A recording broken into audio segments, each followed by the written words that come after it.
Sim, seja muito bem-vindo a mais um episódio do Market Makers.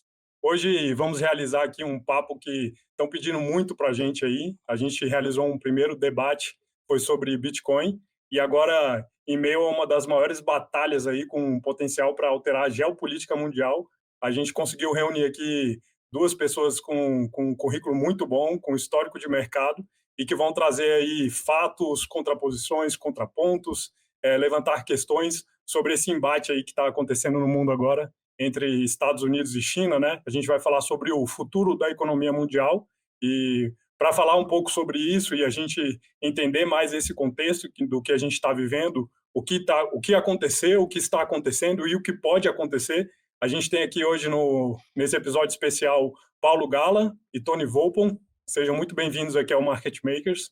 Prazer estar aqui com vocês. Grande honra poder conversar com o meu amigo Tony e com você também, Josué. Obrigado pelo convite. Prazer. Então, para quem não os conhece, vou aí abrir 30 segundinhos aí, Paulo. Conta para nossa audiência quem é Paulo Gala aí no mercado financeiro. Bom, eu estou nessa estrada há muito tempo já, né? Prefiro nem revelar datas exatas, mas eu comecei a estudar economia nos anos 90 e fiz mestrado, doutorado lá na Fundação Getúlio Vargas. Virei professor em começo dos anos 2000, né? Tô lá desde então já, né, um recorde de CLT, mais de 20 anos como professor, já ganhei uma plaquinha lá de professor da escola. Sempre estudando esses temas de desenvolvimento econômico, principalmente, e parte de macro e macrofinanças, né? Entrei no mercado financeiro em 2008, também já ocupei, acho que já gabaritei todos os cargos que existem, já fui estrategista, economista, gestor de fundo multimercado, gestor de renda fixa, CEO de gestora, economista de asset, então estou numa longa estrada já, talvez até mais longa do que eu gostaria, né? Mas é mais ou menos isso, né? E continuo dando aulas lá na FGV. Então eu costumo brincar que eu tenho essa dupla identidade, né? Durante o dia eu trabalho no mercado para pagar o leite das crianças e à noite eu dou aulas na GV para tentar deixar a mente ativa, né? Mais ou menos isso de maneira bem resumida. Bem legal. E você, Tony, conta aí para nossa audiência. Eu acho que é a terceira vez que você está aqui, mas eu acho que pode ter alguém aí que não te conhece.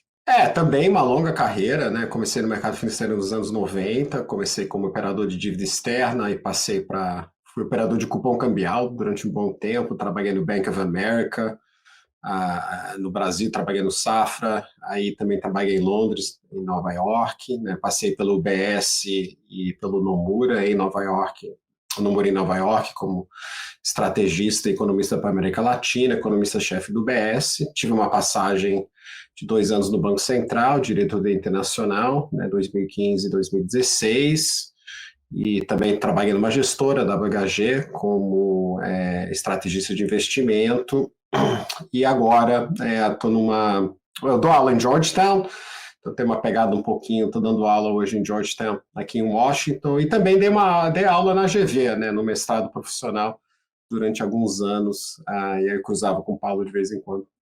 Lá no centro, né? Então tem uma pegadinha acadêmica também.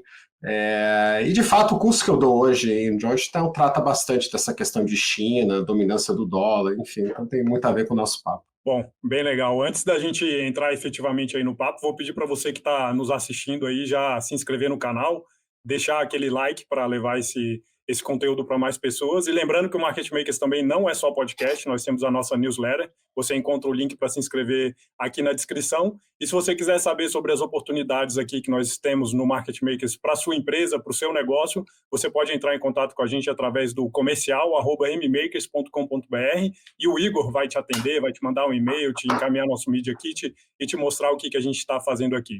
Bom, agora, sem mais delongas, vamos ao que está interessando todo mundo aí, né? Então, a gente está no momento aí que a gente está testemunhando uma mudança de era, talvez, né? Não sei, a gente vai descobrir aqui nesse papo se a gente realmente está numa mudança, num momento de grande mudança no mercado, na geopolítica e na economia mundial, né? Então, eu quero saber, na visão de vocês, a gente já pode começar aí a pensar em quem que vai liderar essa próxima década, os próximos anos, nesse embate que a gente está vivendo agora. A gente tem possibilidade de a gente ver o bastão passando de mão, ele já passou de mão dos Estados Unidos para a China, os Estados Unidos vai continuar liderando. Bom, Essa é a questão. A gente quer saber se a gente está vendo uma mudança na economia mundial atualmente. Acho que, para começar aí, vou pedir para o Paulo começar. A gente deixa uns minutinhos, o Paulo falando. Não vou marcar no relógio, né, apesar de ser um debate, mas e aí depois o Tony continua e a gente vai jogando aqui. Boa.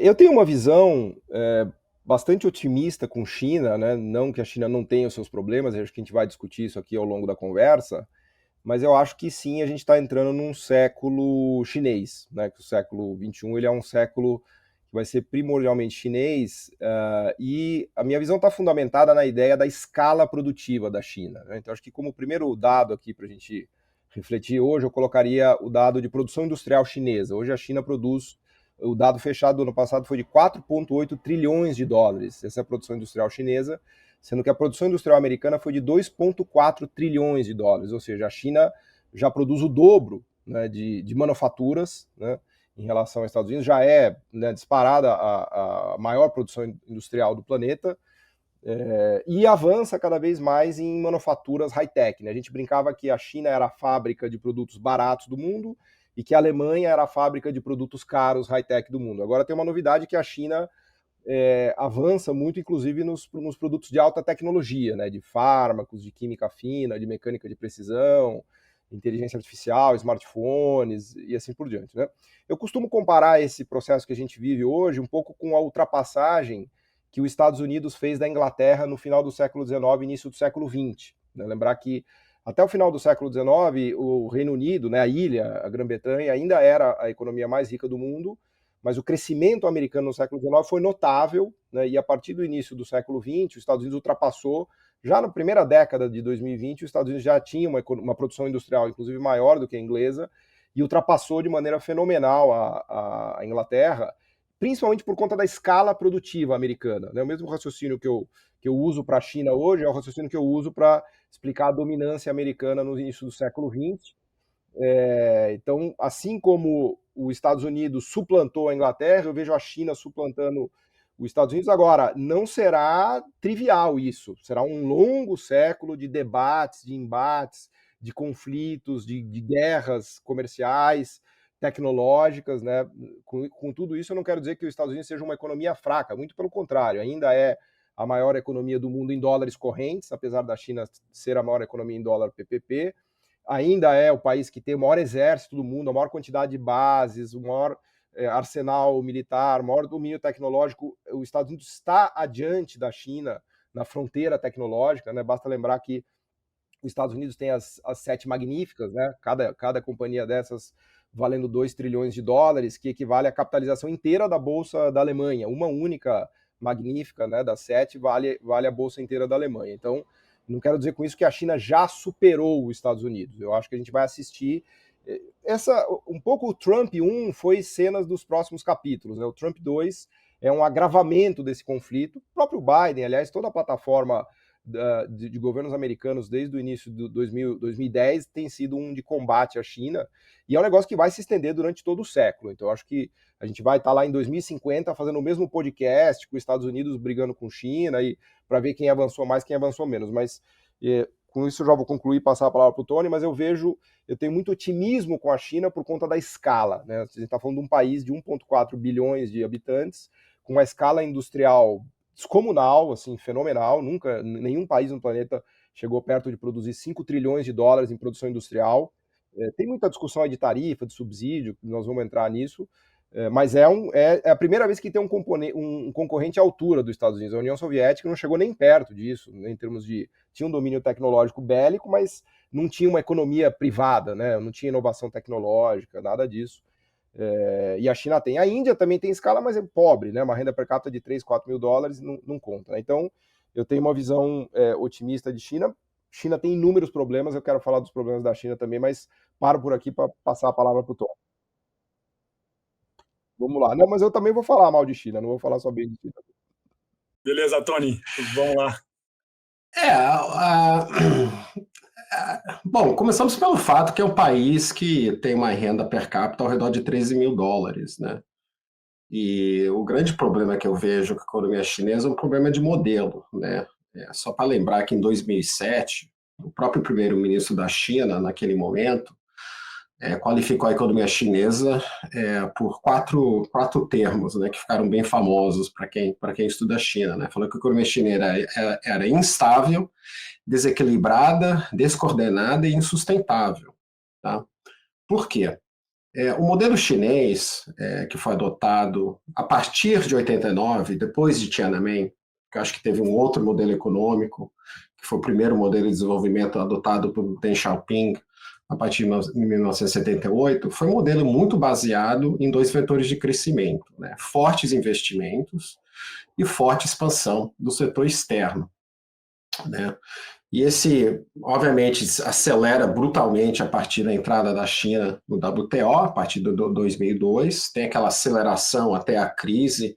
A China acaba tendo, por exemplo, um surplus de conta corrente de 8 a 10% do PIB, uma acumulação de reservas enorme, num momento de grande expansão do comércio global, né, e de grande transferência, né, que tem sido, né, obviamente, um ponto muito importante no debate americano, grande transferência, não só dos Estados Unidos, né, muitos países, inclusive o Brasil, né, perderam boa parte do seu parque industrial à China e aos outros países ao redor da China. O Japão também tem um pedaço nisso, porque o Japão foi grande fornecedor de matérias de maior valor agregado para esse supply chain, né, que se criou ao redor da China. Então então a China chega na crise de 2008, nessa situação onde você tem um investimento de quase 50% do PIB, um conta corrente de quase 8% do PIB e um consumo extremamente baixo, tá? Consumo PIB sendo 50%,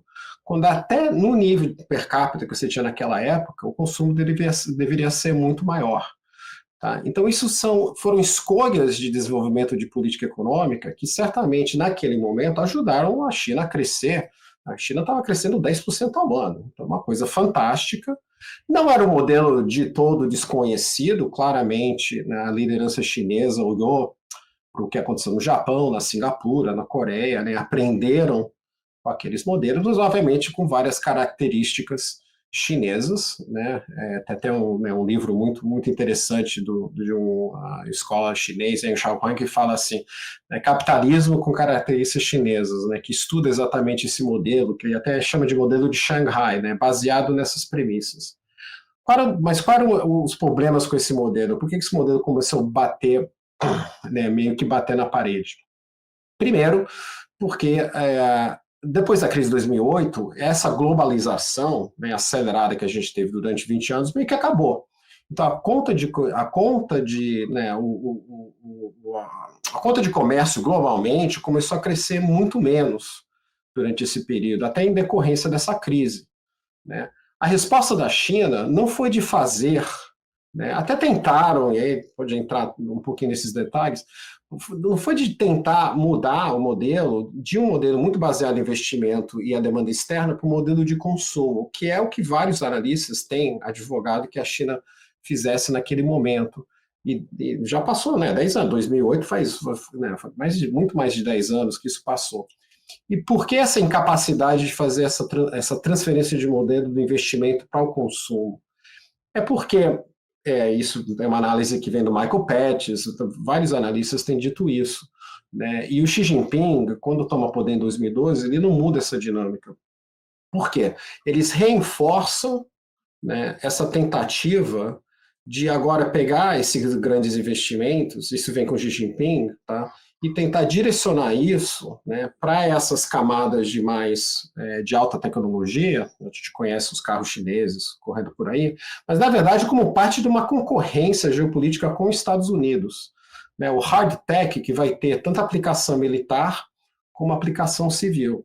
Isso é muito bonito, inteligência artificial, DeepSeek, todas essas coisas que eu acho que o Paulo falou, mas isso tem impedido, né, que haja de fato essa transferência, né, de demanda agregada do investimento para o consumo. Então, o consumo PIB, que estava 50%, subiu para 55%, está ao redor disso hoje. Então, não teve esse desequilíbrio não foi resolvido. E esse modelo de aceleração de high-tech é muito baseado em empresas estatais, tá? Ou empresas privadas pesadamente, né, controladas pelo Estado. Então, o que acaba acontecendo? Uma brutal queda de produtividade. Tá? Então, todos os dados de produtividade que você vê, FMI, Banco Mundial, mostra que a produtividade tem caído muito na China, e para tentar ostentar, né, o nível de crescimento cadente, a China não cresce mais 10%, eles estão estão se matando para crescer 4%, 5%, tá? Como que você ostenta esse nível de crescimento, tá, com essa queda de produtividade? Aumentando muito o endividamento. Tá? A China tem níveis de endividamento jamais vistas para qualquer país emergente. Tá? A dívida total na China é ao redor de 300% do PIB. A dívida corporativa é 150% do PIB, e crescente. Tá? E o que você vê também ao longo do tempo é que a produtividade desse endividamento, quando você olha, e tem papers do FMI mostrando isso, né, vamos dizer, a unidade de PIB que eu tenho marginalmente por ter criado uma unidade de crédito vem caindo também. Então, antes da crise, estava ao redor de 1,5. Tá? Por 1,5 unidade de crédito, nominalmente, eu ganhava uma unidade de PIB. Isso foi subindo. Tá? Em 2015, já estava 3,5. Então, aquela ideia, eu estou empurrando mais endividamento e tendo cada vez menos crescimento. Outro índice de queda de produtividade.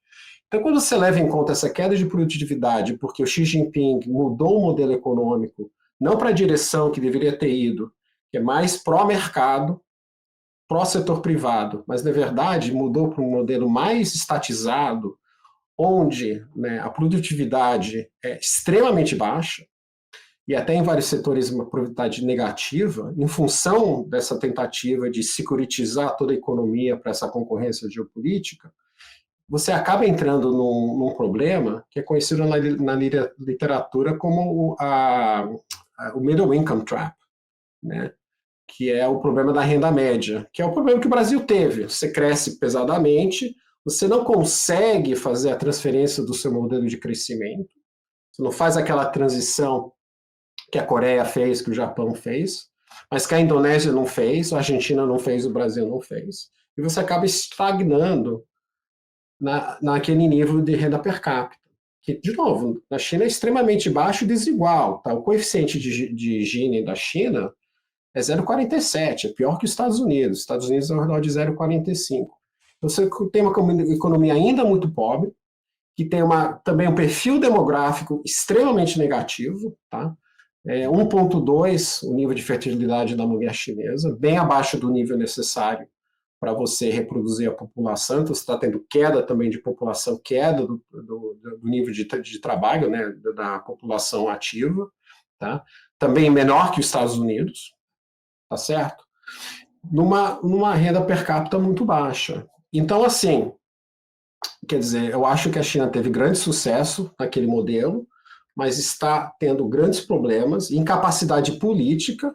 Eu acho que isso é uma questão muito mais de política econômica do que uma questão técnica, de fazer uma transição que implica dar mais poder para o setor privado e quebrar o monopólio do poder do partido. Esse é o grande problema. As mesmas pessoas que estão lá nessas empresas estatais são as pessoas que estão no partido. Você tem essa confluência, alguns analistas até chamam isso de party-state capitalism, né? Capitalismo do tem o Estado órgão, a partido. SASAC é o órgão estatal do partido que faz isso dentro das empresas, né? Exatamente isso. O partido está colocando células, né? O partido está colocando células do partido dentro de empresas privadas. Isso é tudo novidade, tá? Então, esse é o grande problema. Essa tese que a China vai dominar a próxima década, eu acho que a gente também tem que ter um bloco falando dos problemas dos Estados Unidos, que são vários e talvez mais bem conhecidos para todo mundo, né? Que a gente está mais próximo culturalmente dos Estados Unidos. Mas acho que essa ideia, tá, para mim, só vai acontecer se eles resolverem esse problema. E até agora, pelo menos, né, o futuro a Deus pertence.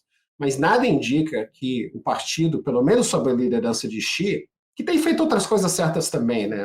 Como ele tem gerenciado, por exemplo, a bolha do setor imobiliário, acho que foi muito, muito positivo. Mas a incapacidade de fazer essa transição é o grande problema de você ter uma tese muito positiva, olhando para frente, né, sobre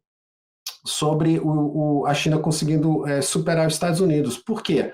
Porque parece ser um problema de política, quer dizer, e nenhum analista que eu conheço, hoje em dia acredita que o Partido Comunista está prestes a perder o poder.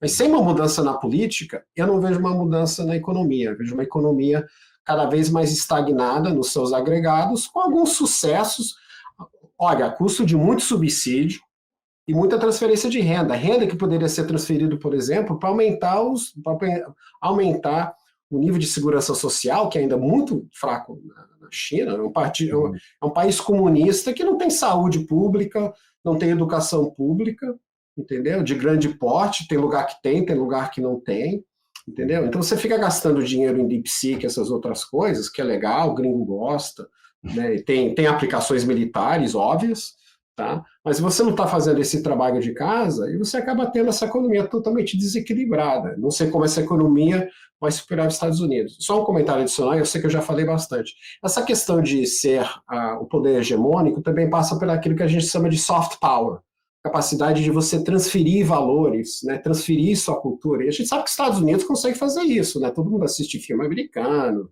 música americana. A China tem uma cultura muito específica, uma língua muito difícil de se falar. Eu estudei 3 anos de mandarim, eu sei.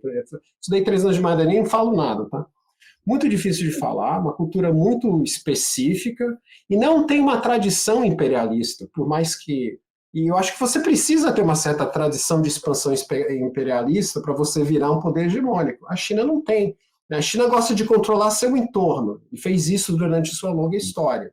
Agora, de passar disso e você ser uma potência hegemônica global, eu não acho que a China nem quer isso, né? Muito menos ter capacidade de fazer isso. Bom, Bom, ficou explanação aí, acho que ficou claro. Eu acho que seria legal a gente fazer aí uma réplica, Paulo. Acho que o Tony levantou vários pontos aí que eu acho que, pelo que eu acompanho do seu Twitter, das coisas que você fala, você pode fazer alguns contrapontos aí em relação a isso, pode ser? Legal, não, legal, ótimo. Eu acho que eu concordei com uns 70%, 75% do que o Tony falou aqui. Eu vou tentar... Então já ganhei o debate. Vou tentar fazer um contraponto de uns 30 aqui, né? Eu acho que, inclusive, o que aconteceu o ano passado é um belo exemplo disso que o Tony falou. A China fechou com $1 trilhão de balança comercial, que é algo assim inacreditável, né? A gente estava comemorando que o Brasil teve uma balança comercial de 80 bilhões, a China faz num mês $100 bilhões de superávit comercial, né? Então, a dependência dela do setor externo é descomunal, né? Imagina que ela exporta 3 trilhões e meio e importa 2 trilhões e meio, tem um superávit de 1 trilhão, né? Então isso só reforça o que o Tony está falando dos chamados desequilíbrios chineses, né? A China ela ainda tem o motor industrial e exportador como seu grande motor, né? Inclusive, eu costumo dizer que ela tinha 3 motores e desses 3, 2 quebraram, que era o motor imobiliário, que é a grande crise imobiliária que a gente vê desde a quebra da Evergrande e tudo mais, né? Que está praticamente há 3, 4 anos já estagnado o setor imobiliário. A parte de infraestrutura também acabou, porque não dá mais para você...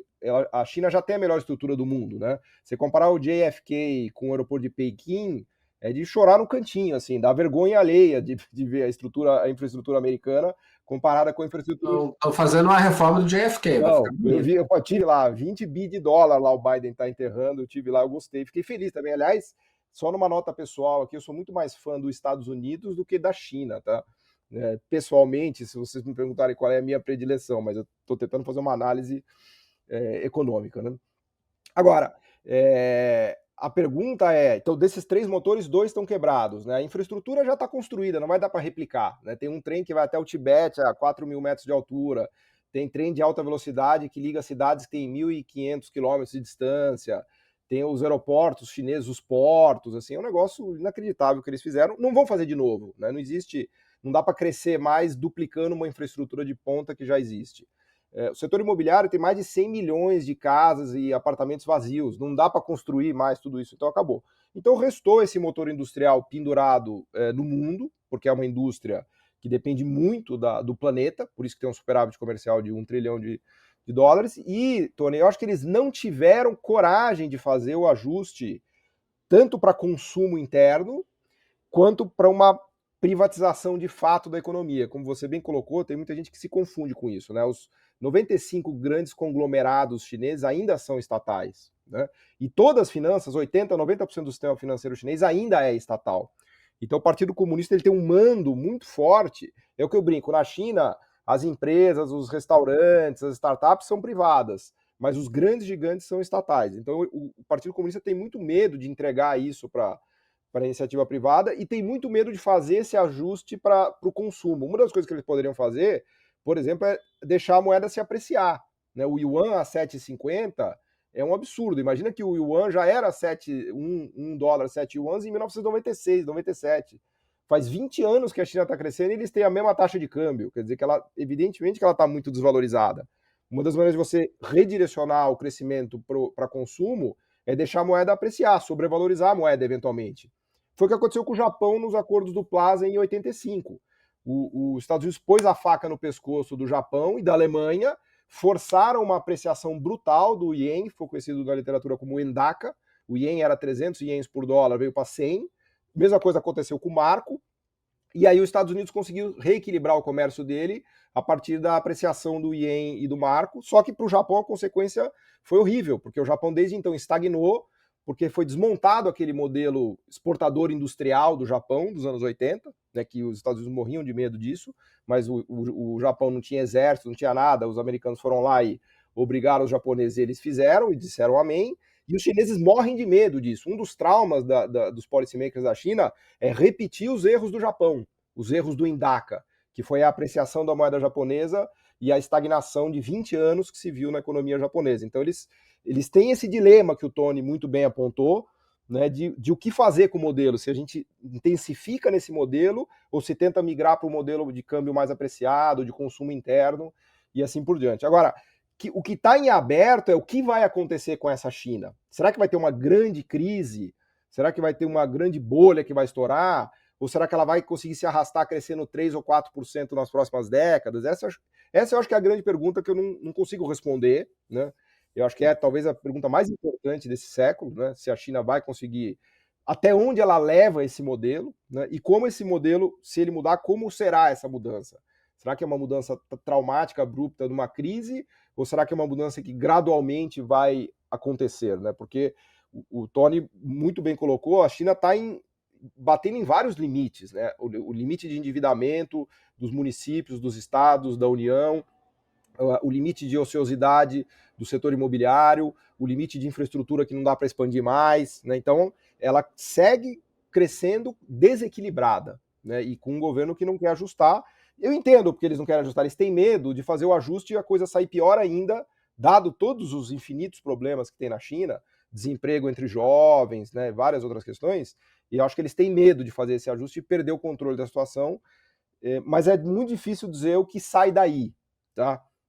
Por enquanto a China segue crescendo 3, 4% ao ano, não, né, obviamente, com menos vigor do que tinha no passado, né? Óbvio que agora a produtividade não aumenta tanto, mas veja que a China saiu de uma renda per capita de $1.000 e foi para $12.000 a preços correntes, né? Como o Tony falou, se você colocar em PPP, isso aí vai para mais de 15 mil, 16 mil.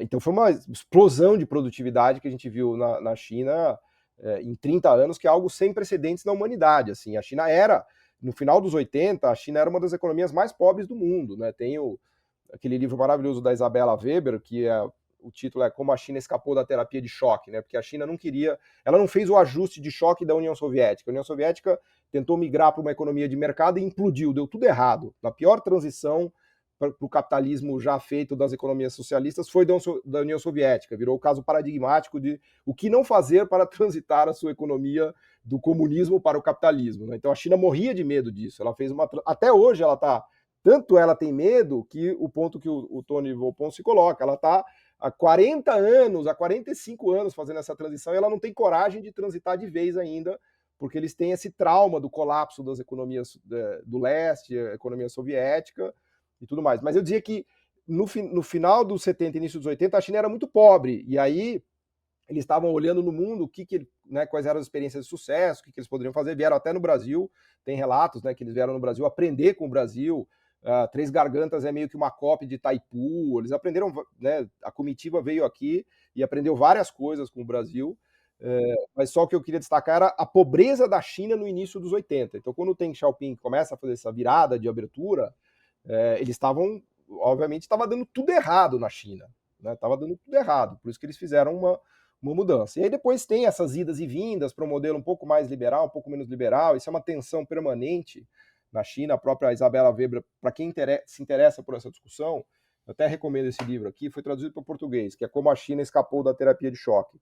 Ela conversou com centenas de policymakers chineses e ela mostra essa tensão entre os policymakers mais liberais e os mais intervencionistas ao longo de 2 décadas. Porque teve brigas ali, por exemplo, na Praça da Paz Celestial. Uma das causas da crise da Praça da Paz Celestial foi que eles fizeram um pouco de terapia de choque para abrir e liberar os preços, e teve um surto inflacionário nos anos 80, enorme na China, na segunda metade dos 80, a inflação pulou para 30%. Uma das causas das revoltas da Paz Celestial foi o surto inflacionário de 87 e 88, em que a inflação foi 80%. Porque os policymakers mais liberais tinham vencido ali momentaneamente e eles liberaram muitos preços. Aí teve um choque inflacionário. Aí eles ficaram morrendo de medo no negócio da Paz Celestial, que foi aquele absurdo que fizeram. Mas o fato é que a consequência do choque da crise da Paz Celestial foi retrair a liberalização da China. A resposta que eles deram foi segurar a liberalização. Eles voltaram a travar alguns preços públicos-chave. Enfim, só para dizer que esse dilema que o Tony levantou é um dilema que vem desde o Deng Xiaoping, que os caras brigam lá, se abre mais, se abre menos. Né? E o Xi Jinping, claramente, é um cara das antigas. Né? Ele é do grupo, do core do Deng Xiaoping. Né? Ele participou de todos esses debates, ele viu todos esses acontecimentos, ele viu a crise da Paz Celestial, ele viu o Endaka, ele viu o Japão capotando, ele viu a União Soviética implodindo. Então, a cabeça dele vem daí. Né? E ele, de fato, tem dado essa guinada mais intervencionista, se quiserem, ou mais estatizante, se quiserem. Né? E é uma aposta que ele está fazendo, pode dar muito errado lá na frente. Né? É muito difícil dizer o que vai acontecer, mas eu só... O Dave Shambaugh, que o Paulo deve conhecer, talvez o maior especialista americano em economia chinesa, ele fez uma entrevista recentemente comentando exatamente isso, né? O Xi Jinping meio que está fazendo uma aposta que se eu investir muito nessas tecnologias de ponta, inteligência artificial, né, essas coisas aí, que isso eventualmente, esses investimentos vão aumentar a produtividade do resto da economia, né? Que vai ter um trickle down, né, desses investimentos para todo o resto, para resolver esse grande problema, que é essa brutal queda de produtividade que você tem visto nos últimos 10, 15 anos. Né? Até agora, pelo menos, nos dados agregados, isso não está acontecendo, né? Mas parece que se aposta dele, bota dinheiro no DeepSeek e vamos ver o que acontece. Mas eu acho que tem um limite também, Tony, eu concordo, mas assim, a China hoje tem, sei lá, 300 milhões de pessoas, 250 milhões de pessoas trabalhando na indústria. Assim, tem um limite do quanto que você consegue aumentar a produtividade naquelas taxas do passado, de 5, 6, 7% ao ano. Agora tem um problema, né? Agora, né? Só para contextualizar também na nossa guerra tarifária, né? recém retomada por Trump, desse $1 trilhão de balança comercial e eu acho que está caindo um pouco, né? Os últimos números que eu vi é mais ao redor de 700, 800, mas chegou a ser $1 trilhão, isso é verdade. Tá, 450 bilhões disso é Estados Unidos. Então não é só grande, é muito concentrado. E a grande alavancagem que os Estados Unidos está, obviamente, tentando usar, e se vai conseguir ou não é uma grande questão, né, porque, obviamente, a tentativa de utilizar isso como ferramenta de barganha, ou até como uma arma geopolítica, está tendo muitos efeitos negativos sobre a economia americana, inflação, essa queda da bolsa, que a gente tem acompanhado recentemente, mas exatamente esse é um ponto que os americanos têm percebido que é um ponto de fragilidade chinesa. Né? Tem essa super dependência das exportações, e quase metade disso está vindo para mim, né? O seu inimigo geopolítico. Então, lógico que eu vou utilizar isso para dar um mega squeeze em você. É 15% das exportações, os 450 bi dá mais ou menos uns 15% das exportações chinesas. Mas é 450 bi de exportação para os Estados Unidos. Né? O superávit é maior, né? Desculpa, tá certo. O superávit é 250 bi, mais ou menos. Né? Então, ou seja, 25% do superávit é contra Estados Unidos e 15% das exportações. Esse dado é até curioso, porque eu vi em 2015, 2016, a China exportava 450 bi para os Estados Unidos. Então, faz uma década que eles travaram, né? Eles não estão deixando aumentar o 450 bi em volume de dólar. O que eles têm feito, os chineses, é tentar diversificar para outros mercados de modo que os Estados Unidos já chegou a representar, sei lá, E também fazer Vietnã, Laos, né? Eles tudo, têm exato. aquele trade diversion, né? México. Terceirizando via exato. Por isso que muitas vezes você escuta o Trump fala, não, o superávit que eles têm com a gente que é 1 trilhão, que é um número meio inventado, mas o que ele está fazendo é agregar o que seria oficial que está passando para outros países. Se você botar Tailândia, Malásia, a Indonésia, Vietnã, México, todo mundo... exatamente. Então esse é o problema, quer dizer, você tem um modelo que não está funcionando, né? Está batendo na parede, os americanos estão se aproveitando disso, então não sei como essa história vai acabar. Então, muito difícil dizer que a China vai conseguir realmente superar os Estados Unidos nesse caso. Agora, Paulo, da pergunta inicial que a gente fez, antes da gente passar para o próximo tópico aí... A gente quer falar mal dos Estados Unidos também. Vamos abrir aqui essa porta lá, também, tá aqui no... Mas antes da gente chegar lá, antes da gente falar, eu ainda vou perguntar aqui sobre esse modelo, né? O modelo americano e o modelo chinês. Você falou dos 30% lá que você não concordava e você disse que estava vendo já um século, né? Uma década em que a China teria um protagonismo, né? Quais são os pilares dessa sua tese de que a China está assumindo esse protagonismo? Bom, primeiro, os números que eu trouxe, né? Essa escala industrial de 4 trilhões e meio de dólares, ela não vai desaparecer, né? A China, eu acho que ela já se estabeleceu como a fábrica do planeta. Então, vou dar um exemplo. A BMW foi fazer carro elétrico aonde? Na China. A Tesla provavelmente vai ter a sua principal fábrica onde? Na China. Então, o supply chain chinês, aí eu tenho uma divergência aqui com o Tony, que é a seguinte: nessa discussão da armadilha da renda média, uma das maneiras de você caracterizar o que é a armadilha da renda média é colocar isso em termos de desenvolvimento tecnológico, né? A armadilha da renda média é o seguinte: o país chega em 10 mil dólares, não consegue crescer mais, não vai para 15, não vai para 20, para 30, ele fica estagnado ali. Aí tem toda uma discussão do porquê disso. Uma das explicações que eu gosto muito é da estagnação tecnológica, né? Então, por exemplo, o Brasil chegou, a Turquia chegou, a África do Sul chegou, a Argentina chegou, a China chegou, a Malásia chegou, a Tailândia, um monte de gente chegou. Todo mundo, vamos dizer assim, em relação à África, para as pessoas terem uma ideia, a renda per capita da África é de $1.000 na média. Toda a América do Sul, a América Latina e a Ásia Sudeste mais pobre tem $10.000. Então, somos 10 vezes mais ricos do que a África, ou do que a Ásia pobre. Só que a Europa rica e os Estados Unidos rico tem uma renda per capita de 40, 50 mil dólares. Então, somos 5 vezes mais pobres do que a Europa rica, do que a América do Norte rica e do que a Ásia do Leste rica. Aí a pergunta que se faz é, mas então, o que esse país de 10 mil dólares tem que fazer para escapar da armadilha da renda média e chegar em 30, 40, 50 mil dólares, que é a renda alta? Por exemplo, a Coreia fez isso. E uma das vertentes de explicação que eu gosto é de que é o desenvolvimento tecnológico. Então a Coreia fez isso porque ela fez um desenvolvimento tecnológico brutal, né? A Coreia tinha 1/3 da renda per capita brasileira nos anos 60, hoje ela tem 3 vezes mais a nossa renda per capita. Então a rota de desenvolvimento tecnológico, que é essa mesmo que o Tony falava que é a aposta dos chineses, acho que é uma rota que ajuda muito a escapar da armadilha da renda média. Então, nesse sentido, eu acho que a China tem conseguido avançar. Agora, a China tem um problema mais grave que é, ao mesmo tempo, é a solução e o problema. Ela tem 1,4 bilhões de pessoas. Então, como é que você vai conseguir botar uma renda média de 30 mil dólares para 1,4 bilhões de pessoas? Porque uma coisa é você pensar na Dinamarca, né? A Dinamarca é um país que eu adoro, tem 3 milhões de habitantes, a renda média é 60 mil dólares. Todo mundo faz Ozempic na Dinamarca. É a Novo Nordisk. Né? Eles botaram 100% do país para produzir Ozempic. Quer dizer, é muito fácil, com 3 milhões de habitantes, você atingir uma renda média de 60 mil dólares. Agora, Estados Unidos tem 320 milhões e 88 mil dólares. Então o tamanho de população. Os Estados Unidos é o único caso, né? A Alemanha, se você quiser, né?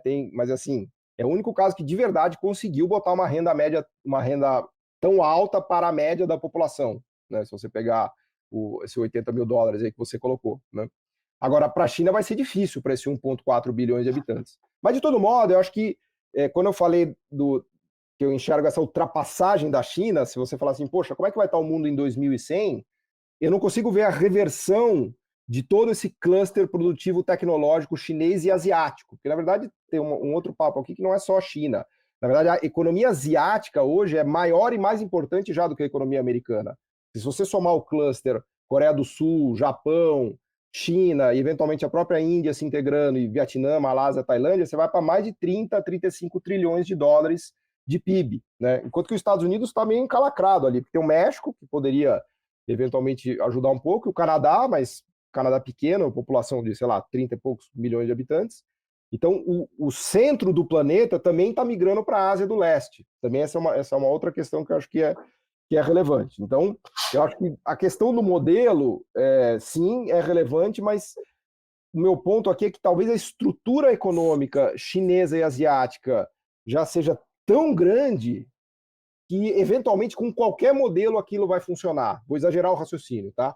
A estrutura produtiva industrial tecnológica que foi montada lá é tão exuberante que acho que nem essa questão do modelo, né, talvez aqui tenha uma divergência minha e do Tony, nem essa questão do modelo vai conseguir desmontar esse cluster produtivo colossal que foi construído lá no leste. Eu não discordo, quer dizer, a China tem um cluster produtivo tecnológico enorme, ninguém discute isso. O problema é que ela tem uma renda per capita de $13.000 contra 88 nos Estados Unidos, 40 e, sei lá, acho que a média da Europa é bem menor, 45, 50, porque a Europa também tem meio que estagnado nas últimas décadas, né?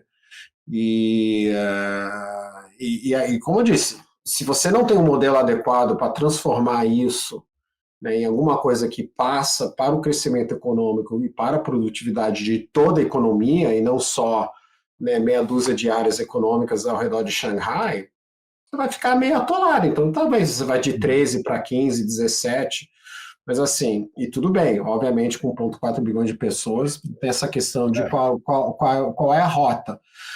Mas, seja pelo tamanho, ou seja por problema de modelo, se você meio que estagnar, talvez um pouco acima dessa renda média de outros países, feito Brasil, Indonésia, Argentina, etc., eu acho que você aí não tem a capacidade de realmente, de novo, né, que é o debate, quem será o poder hegemônico no mundo nas próximas décadas, tá? Eu acho que aí esse é o grande problema da China, realmente assumir isso local, não é falta de tecnologia, como essa tecnologia se transforma em capacidade econômica, militar e cultural. Tá? Se é poder hegemônico... E moeda, né? E a moeda, que a moeda chinesa... Não, sim, parte óbvio, né? Obviamente, né? Os Estados Unidos hoje tem um dólar, né, que é parte desse poder hegemônico, e tem, né, uma potência militar, a China está, né, avançando bastante nessa questão também, e tem um poder cultural. Como eu disse, eu acho que você tem um problema de economia na China, né? A questão militar é só gastar mais dinheiro, eles estão gastando, então, eventualmente, certamente na vizinhança, né, e tem a questão de Taiwan, que é outro debate, né, e eu acho que tem um problema de soft power, né? A China não tem tradição e capacidade de, né, exportar sua cultura da maneira que os americanos têm feito. Então, acho que isso tudo debilita o argumento, apesar de todos os problemas que os Estados Unidos também está tendo, dessa ideia que eles podem virar, né, a potência hegemônica nas próximas décadas. Bom, antes da gente entrar aí no tarifaço, nas questões atuais, eu queria que a gente abordasse um pouco dessa questão do modelo, né? O modelo econômico adotado ali nos Estados Unidos. Inclusive, esse debate do tarifaço aí reacendeu as questões sobre livre mercado, né? Eu acho que eu estou vendo que o Tony tem o Ronald Reagan ali, a embaixada da China tweetou um vídeo do Reagan, né? Grande fã do Reagan. Como é que essa nova geração aí, né, tá lidando com essas questões. Então, acho que a gente pode falar um pouco se a gente realmente está vendo um esgotamento desse modelo chinês ou se é preciso só uma mudança de rota e se o modelo americano ele continua sendo o melhor modelo a ser seguido, né? Então, acho que a gente podia endereçar, assim, não sei como vocês enxergam, né? Se realmente existe uma grande dicotomia, uma diferença muito grande. Claro, se a gente olhar para os setores produtivos, a gente já vê que tem uma interferência muito grande do Estado na economia chinesa, não que não tenha nos Estados Unidos com a questão dos subsídios, né? Mas ela é diferente, né? Você não tem membros de um partido americano dentro das empresas, né? Diretamente, vamos falar assim. Aí muda o far, né? Não tem o cara do Partido Comunista sentado no conselho da Boeing, né? Isso, vamos então abordar um pouco dessa questão do modelo que trouxe os Estados Unidos até aqui, digamos, trazendo o livre mercado, né? E o modelo chinês, a gente olhando mais para esse fala lado. Livre mercado que você me causa arrepios, mas tudo bem, vamos lá. Assim, o que os Estados Unidos tem que ninguém conseguiu replicar é o Vale do Silício.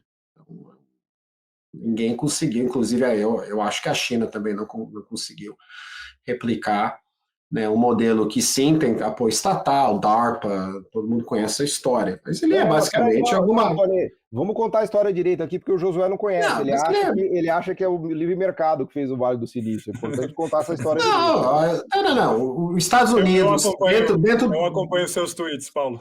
Dentro do ambiente da Guerra Fria, o Paulo pode contar essa história melhor do que eu, mas dentro do ambiente da Guerra Fria teve grande apoio estatal a tudo que era ciência, e vamos educar um montão de engenheiros.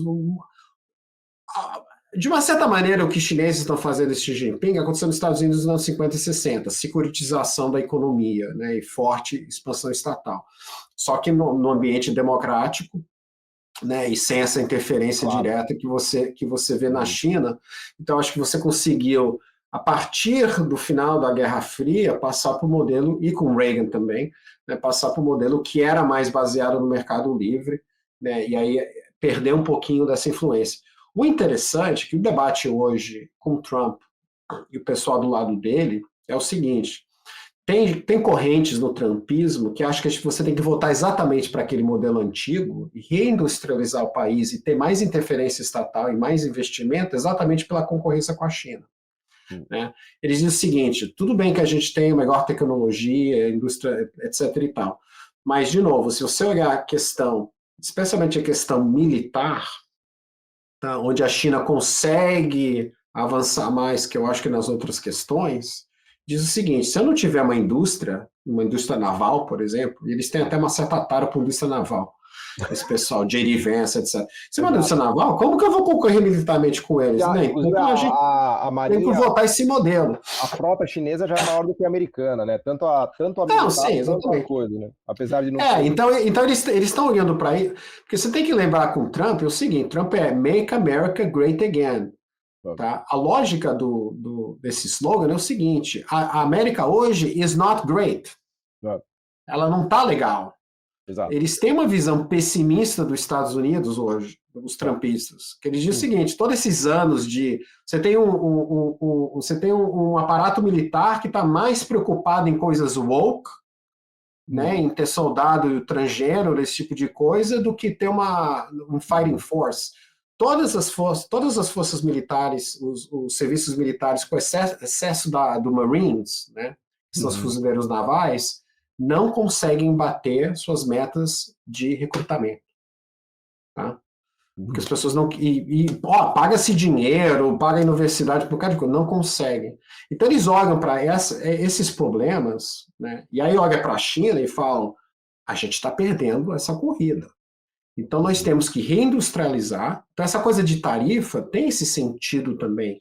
Temos que reindustrializar e concentrar. Então, essa coisa de sair da Ucrânia, fazer os europeus pagarem né, pela sua própria defesa, tudo isso que eles são muito criticados, estamos abandonando a Europa, né?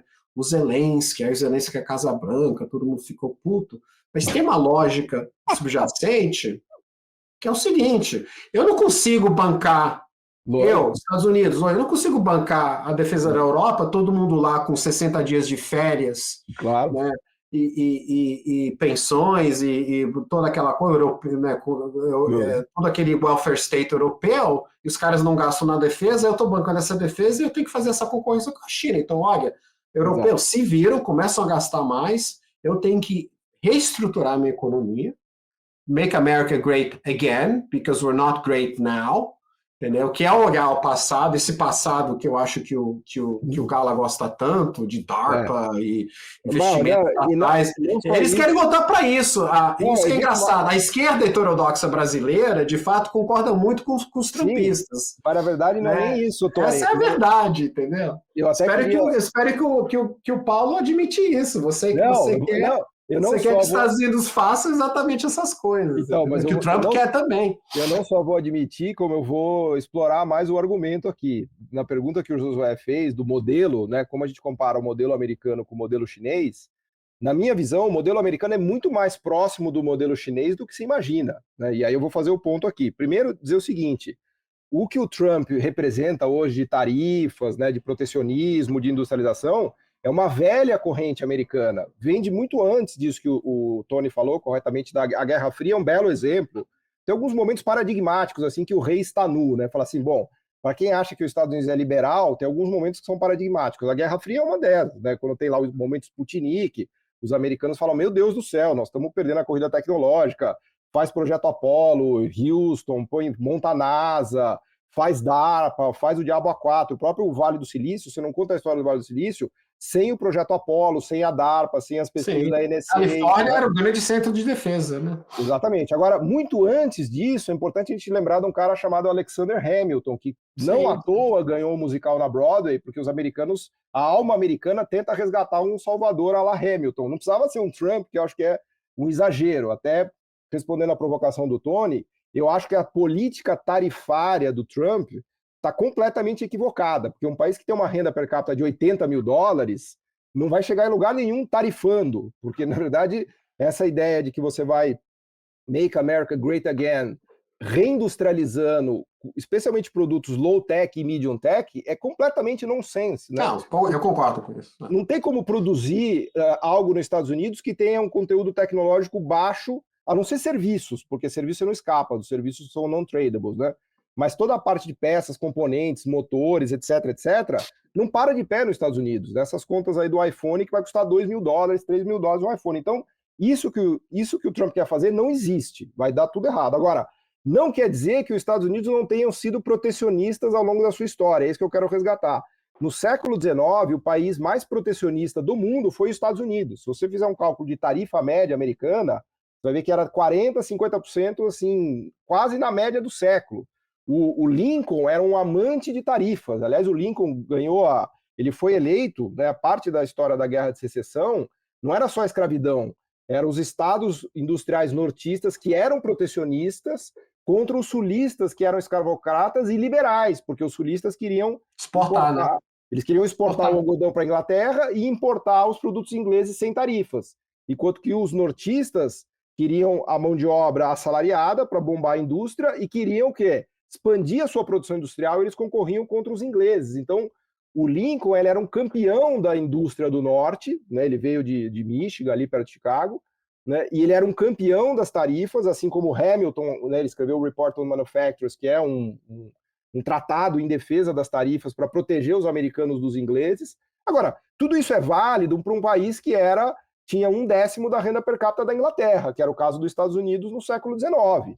Que a mesma coisa que a China fez, que o Vietnã fez, que a Tailândia, que a Malásia, todos fizeram para chegar numa renda per capita de 10, 15 mil dólares. Então, os Estados Unidos, na minha visão, ele enriqueceu muito a partir de um desenho, não foi, obviamente, só a tarifa, tem toda a coisa dos magnatas, do petróleo, da energia, da inovação, do Franklin, do mercado financeiro, tudo isso que a gente conhece, mas sob uma proteção gigantesca no século XIX. E os caras do MAGA, que o Tony Volpon bem caracterizou, eles são saudosistas dessa época. Todos eles remetem, né? Eu estava vendo recentemente esse Spencer Morrison, que é o cara que eu nem conhecia, ele escreveu um livro que chama Reshore. O cara é a reencarnação do Hamilton, assim, você vê ele... Você sabe o presidente favorito do Trump? É o McKinley. Presidente do século XIX, durante essa época de protecionismo, tarifaço. Exato. Agora, de novo, o raciocínio da tarifa para um país emergente, na minha visão, faz sentido. Não quer dizer que você tarifar, você vai conseguir se desenvolver, senão o Brasil era desenvolvido, a África do Sul era desenvolvida, a Indonésia era desenvolvida, todo mundo que tarifou seria desenvolvido. O que eu quero dizer com isso? A tarifa é um pilar, é um pedaço de uma estratégia que pode ser bem sucedida se for bem desenhada. A americana deu muito certo, né? Então esses caras do MAGA, eles são saudosistas dos Estados Unidos protecionistas no século XIX, mas que funcionou no século XIX, mas acho que o que está acontecendo hoje. Hoje é outro mundo, né? O movimento MAGA ele é muito heterogêneo, né? Eu acho que o pessoal no Brasil acho que é só um montão de malucos, né? Mas tem um segmento, o Mark Andreessen, esse pessoal também ligado ao Vale do Silício, que vê essa questão de reindustrialização, né? Foco muito em você... E aí tem um debate, tá? Tem gente que acha que o Estado tem que entrar com DARPA, NASA, meio que repetir o que foi feito com Eisenhower durante o período da guerra, e tem o pessoal mais o Elon Musk e o Andreessen que acham que não. Né? Você tem que liberar o setor privado, né? Liberar o Vale do Silício de toda a besteira que o governo joga em cima deles, e aí a gente vai ganhar a concorrência com a China dessa maneira. Então tem uma tensão ideológica e um debate muito grande. Eles brigaram Você vê o Trump... A briga do Navarro com o Elon Musk é um do Navarro com o Musk, exatamente isso. Entendeu? Então o pessoal que quer fazer mais, voltar ao século XIX, né? E fazer tarifa, essa coisa, né? E tem um pessoal que não, que quer acelerar para o futuro, né? Até eles são accelerationists, né? A gente até chama eles disso, essa escola é muito baseada em high-tech, tira o governo, eles são mais libertários, Peter Thiel, esse pessoal, né? E deixa o high-tech ganhar a batalha, né, contra a China. Mas o que une todo o pessoal MAGA é esse foco na China. Eles estão muito focados na China e são muito focados na China como um grande problema. Né? O Death by China, o livro do Peter Navarro é Death by China, né? A morte pela... Então, uma coisa assim, então quando você olha para o governo Trump hoje, na sua composição, assim, todo mundo tem esse foco contra a China, só que a solução de como a gente vai ganhar essa batalha, aí tem grandes divergências dentro do movimento. E você vê que o Trump não é nenhum intelectual, né, mas é um grande político, e fica meio que oscilando entre essas coisas. Obviamente fez uma aposta meio pesada na visão do Navarro, tá quebrando a cara, e, né, ontem parece que, né, botou o Bessent e os caras menos radicais para tentar consertar a cagada que ele fez. Mas tem um ponto que você falou que eu acho que vale explorar, que é o seguinte, os Estados Unidos não está totalmente bem, né? Que assim, eu concordo que os Estados Unidos Eu sou MAGA, eu acho que we have to make America great again. It's not great. Mas eu concordo com isso. Tem uma tensão, né, americana, porque, por exemplo, a coisa do disappearing middle class, né? Tem vários livros que fazem esse argumento de que a classe média americana está sofrendo, e está sofrendo muito, né? Eu vou muito para os Estados Unidos, sou quase um americano. Eu vou muito no Walmart, né? Eu faço questão de ir no Walmart para ver os Estados Unidos real thing, né? Quando você vai no Walmart, você fala, caraca, parece que eu estou aqui no Extra aqui do Itaim aqui no Brasil, né? Então você vê que a classe... Não é ruim assim, né? Aliás, o Extra já foi demolido, vai virar uns prédios de escritório aí. Mas o ponto que eu queria fazer é o movimento MAGA não está totalmente errado em atribuir a culpa ao desaparecimento da classe média americana ao leste da Ásia, não é só a China, tá? Você pega Detroit, foi parar em Ulsan, né?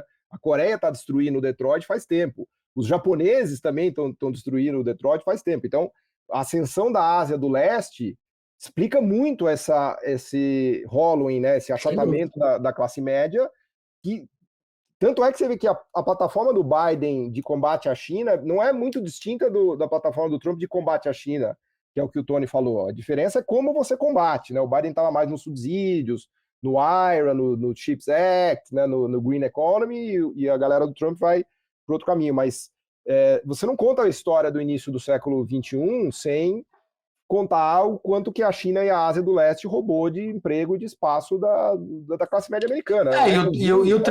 O trumpismo vê isso como, né, um complô das elites costais, Califórnia e Nova York, né? Que basicamente entregaram o país e ganharam muito dinheiro. Né? De fato, a renda subiu muito nesses últimos anos, só que concentrado nessas elites, né, que meio que entregaram o país e aí destruíram a classe média e destruíram. É uma elite globalista. Essas áreas, a elite globalista. Então, muito do argumento deles é isso, entendeu? Vocês que entregaram tudo para os chineses, ganharam muito Goldman Sachs, ganharam muito dinheiro com isso. O próprio Vale do Silício, que vocês falaram, tem uma discussão importante lá, porque houve uma desindustrialização do Vale do Silício, especificamente. Você não conta a história de Tianjin na China. O que é Tianjin na China? Tianjin é um filhote do Vale do Silício, porque toda transferência industrial produtiva que foi feita do Vale do Silício para Tianjin, que acabou criando esses gigantes agora, porque a Foxconn era terceirizada da Apple para fazer os iPhones, só que agora tem a Huawei, tem a Oppo, tem a Vivo, tem o BYD, então tudo isso daí é meio que filhote dessa terceirização industrial que as próprias corporações americanas fizeram. O mais curioso, o mais paradoxal dessa história é que foi um movimento liderado por essas elites que o Tony bem destacou, para ganhar mais dinheiro, porque é obviamente mais barato produzir na China do que produzir nos Estados Unidos. Então você produz o iPhone em Tianjin, você ganha $700 de lucro por iPhone vendendo por $1.000. para produzir nos Estados Unidos, você vai vender por $2.000, vai ganhar $100 de lucro. Então, né, uma outra tensão que você tem dentro do trumpismo é o que fazer em relação a isso. Tem um Navarros da vida que realmente quer que a Nike faz sapato, tênis nos Estados Unidos, que é uma loucura total, mas tem gente que pensa isso. E tem gente bem mais moderada, acho que o Bessent tá nesse campo, que diz o seguinte, não, a questão é tirar da China, bota no Brasil, bota na Índia, ou até no México. Vamos trazer essa capacidade industrial para países aliados, não necessariamente Estados Unidos. Tá? E essa visão, que eu acho que é a única visão viável, e aí eu concordo com o Paulo, que essa coisa de trazer tudo para os Estados Unidos é uma idiotice, né? E eu acho que o Trump está descobrindo, né? Toda vez que a bolsa cai, ele está descobrindo isso, e sendo um cara pragmático e survival, eu acho que ele vai pivotar e mais para esse campo. São as magníficas tecnológicas, né? Porque elas que sofrem muito com isso, né? Então, eu acho assim, eu acho que vai acabar acontecendo, mas esse movimento, olhar a China como grande concorrente e dizer o seguinte, Apple, faz iPhone no Brasil, naÍndia, só não faz na China, entendeu? Porque eles são nosso inimigo mortal, né? E aí a gente vai ter que ver, essa é outra grande questão. Se partir para essa política, que é uma política mais racional e viável, né? Porque o que estão fazendo agora é inviável, concordo com o Paulo, esse tarifaço deles é uma absoluta besteira, né? E não vai acontecer, eles não vão conseguir fazer. Mas se passar para isso, aí tem uma questão que é, e o Brasil? A gente poderia se aproveitar disso, né? Eu até já falei para algumas pessoas, vamos montar uma zona franca em São Paulo, tá? Porque tem capital humano, vamos botar uma zona franca e vamos botar a fábrica do iPhone aqui, entendeu? Porque eu acho que é isso, esse reshoring não é necessariamente reshoring para os Estados Unidos, mas vamos fazer reshoring para países amigáveis, mais alinhados aos Estados Unidos. Obviamente a gente tem muito alinhado com a China também, mas acho que o Brasil tem uma maneira de costurar no meio e talvez se aproveitar deste momento, que eu acho que vai ser um momento, é isso que a gente vai ver nos próximos anos, tá? Vai ter esse decoupling China-Estados Unidos. Agora, se os Estados Unidos vai trazer o resto do Ocidente com ele, vai brigar com todo mundo. Isso também que a gente está vendo, né? Nesse momento ele está brigando com todo mundo. Antes, a gente já entrou aí um pouco nessa questão do tarifaço aí, muito legal. A gente está fazendo alguns episódios aí comentando sobre isso. Acho que deu uma visão aqui um pouco diferente do que a gente fez falando com dois economistas, né? Mas antes da gente entrar especificamente nesse tema do momento, né? Vamos falar um pouco aqui de Estados Unidos, né? Quando acontece alguma coisa dessa proporção, é inevitável que as pessoas comecem a falar, é o fim do Império Americano, chegou ao fim, porque, tudo bem, a China não vai continuar com aquele ritmo de crescimento de 10%, mas se a gente 3%, 4% também não é algo a se jogar fora, né? Então, se a gente visse um declínio americano, no caso, a China poderia ganhar esse jogo simplesmente por um declínio americano, que eu não sei se é o caso, né? Então, a gente entrando um pouco aí mais nos problemas da economia americana, nas vantagens também dela, acho que a gente pode abordar o que a gente pode esperar aí para os próximos anos ou décadas sobre os Estados Unidos. Acho que o Paulo começou falando sobre a China. Tony, se eu puder abordar aí o que a gente pode esperar da economia americana, pode começar aí, por favor. Como eu disse, a economia americana tem um enorme mercado consumidor, então realmente é o oposto da China, né? O consumo é 60%, 70% do PIB, né? Então esse não é o problema dos Estados Unidos, né? É uma grande máquina que suga pelo poder do dólar, né? Muita importação e exporta dólar. Isso é visto de novo pelo esse pessoal maga como de fato um ponto negativo, porque eleva o nível da taxa de câmbio e, portanto, torna as exportações da indústria menos competitivas. Então tem essa tensão, esse debate dessa questão se vai reindustrializar ou não. Então era uma economia que estava indo muito bem, né?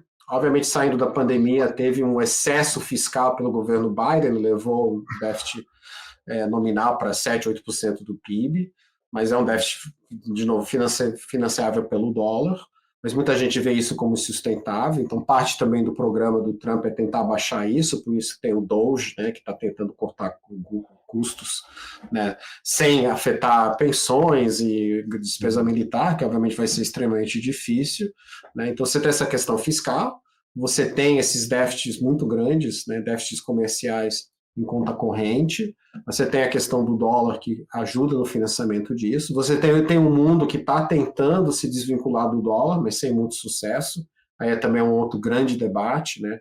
Se a gente vai ter uma dominância do dólar, como a gente teve desde Bretton Woods nas próximas décadas, que faz parte também desse debate Estados Unidos-China. E agora você tem esse governo trumpista que está de fato tentando, né, de fato executar esse programa, né, que não foi muito executado no primeiro mandato, ou por incompetência executiva, porque o Trump não achava que ia ganhar em 16, quando ele chegou não tinha time, então ele botou lá os republicanos, e os republicanos não queriam fazer o que ele queria fazer, e aí bateu a pandemia. Né? Então foi um governo meio curto nesse sentido. Agora não, agora ele veio com o pessoal leal a ele, né, talvez de menor qualidade, mas muito mais leal, e está tentando executar, e está tendo problemas de execução, como a gente sabe, né, nessa questão tarifária. Agora, se ele errar nessa tarifa e gerar uma recessão, o que vai acabar acontecendo, a popularidade dele vai cair muito, o Partido Republicano perde na midterms, que vai ser daqui 2 anos, os democratas voltam a controlar. É o ano que vem já, não é? O midterms? É o outro novembro, né? Então vai ser 1 ano e meio, sei lá, né, por aí. Sempre em novembro. Aí eles vão perder o Congresso, tá? É mais difícil perder o Senado, tá? Mas eles provavelmente perdem o Congresso, e aí ele fica meio um lame duck, né? Ele não consegue mais ter o poder, porque é aquela coisa, né? Você consegue fazer muita coisa controlando as duas casas, e ele tem mais ou menos uma maioria no Supremo também, que apoia muitas das decisões dele. Então, acho que esse é um momento crítico para ver se eles vão conseguir caminhar nesse caminho de reindustrialização, usar tarifas, etc. e tal, nesse programa, que, de novo, acho que uma versão light do programa do Trump pode dar certo. Tá? Então, por exemplo, se ele só tarifar em todo mundo em 10% e fazer algumas coisas setoriais, eu acho que a economia aguenta. Tá? E o mundo se ajusta e talvez você vai ter vantagem, sei lá. Né? E aí você pode começar nesse processo de reindustrialização, né? E aí ele, obviamente, tem que cortar imposto, e tem a questão fiscal, enfim. Mas eu acho que, né, essa tentativa de pegar o Titanic da economia e meio que jogar para o outro lado, sair tanto de serviço, sair tanto dessa dependência do high-tech, reindustrializar, vocês vão conseguir fazer, assim, pelo mau começo que eles tiveram, a aposta corrente é que eles não vão conseguir fazer. Ele vai quebrar a cara, né, vai perder no midterms e vai virar um pato manco. Né, politicamente. Aí a gente tem que esperar quem vai ganhar a próxima eleição. Né? Ele não pode concorrer de novo, obviamente sendo impopular, não vai rolar nenhum papo de terceiro mandato. Né? Aí vai ser a questão, assim, o J.D. Vance consegue ganhar, quer dizer, alguém que é, né, vamos dizer, desse mundo MAGA, né, consegue ganhar a presidência para dar continuidade a esse projeto, ou voltamos aos Estados Unidos tradicional, que funciona bem, cresce 2%, 3%, né, tem seus problemas, né, mas, de novo, economia com 88 mil dólares de renda per capita, não dá para dizer que eles também não tiveram muito sucesso. A gente pode falar da China, como o Paulo disse, foi de 1 para 15, foi realmente um crescimento, né, estupendo. Né, os americanos estão lá com 88, né? Muito maior que qualquer outro país, tá? Só Luxemburgo e Suíça chegam perto. Eu acho que a renda per capita... Paulo, qual é a renda per capita do Japão? Acho que é 45. Se muito 50, mas talvez nem isso. Ninguém chega perto dos americanos. E só complementando, concordando com talvez 100% do que o Tony falou e complementando, é uma economia que está em pleno emprego, né? Está em pleno emprego faz tempo, desde a pandemia que ela está em pleno emprego. Os salários têm crescido. Tem o problema da desigualdade, que a gente falou, que é um problema mais estrutural, tem o problema do disappearing middle class e tal, mas é uma economia que cresce a 3% ao ano, quer dizer, a maior economia do mundo em dólares correntes e cresce quase a 3% ao ano em média dos últimos 4 anos, com pleno emprego. Então é difícil inflação, dizer 3%. Caiu para quase baixo de 3%, né? Agora, tem assim, é legal comparar Estados Unidos com China, tudo isso que está acontecendo é muito didático, assim, para quem estuda economia, acho que é um momento maravilhoso da história, porque você pode ver tudo ao mesmo tempo agora, né? A gente falava da China, que teve exportação de 3 trilhões e meio, importação de 2 trilhões e meio. Nos Estados Unidos é o contrário, os Estados Unidos importa 3 trilhões e exporta 1 trilhão e meio. Então ele é totalmente desequilibrado para o outro lado do que o Tony estava falando, que tem esse mercado de consumo gigantesco, né? Só que importa demais. né? Porque ela virou essa economia de serviços sofisticados, tech, né? E que começou a ter o problema do disappearing middle class, que aumentou a desigualdade, né? Que esse é o abacaxi que está colocado, inclusive, desde o Trump 1 até do Obama, se quiser, esses problemas ali já apareciam, né? Então, começa nos anos 80 já, né? Essa hollowing out, né? Já com Reagan. É verdade. Se você pegar o próprio aumento de desigualdade e uma explosão na participação da renda. A finalização da economia, né? O setor financeiro cresceu muito. Exato. Então, é um Titanic, mas assim, não é um Titanic que vai afundar, né? Eu acho que é o Titanic que chega em Nova York, no caso, né? Ele não bate no iceberg. Agora, essas mudanças aí de rota são muito difíceis, porque o ponto aqui é uma economia que tem uma renda per capita de 88 mil dólares, ela paga, em média, salários de quase 6, 7 mil dólares por mês, na média. Então, pensa o seguinte, qual é a atividade industrial capaz de remunerar um funcionário que ganha 6 mil dólares, na média? Assim, a resposta do pessoal high-tech vai ser robô. Então, vamos tirar a indústria da China e as nossas fábricas não terão gente... Sabe, tá rolando muito no Twitter, né? Os chineses estão fazendo um montão de meme de americano obeso, fazendo sapato dos lados americanos. Mas a resposta da galera, dos trumpistas é não, vamos botar todos os robôs lá no Musk. A única maneira é você... Mas tem que ser um negócio com um conteúdo tecnológico bastante elevado. E o tênis... Sim.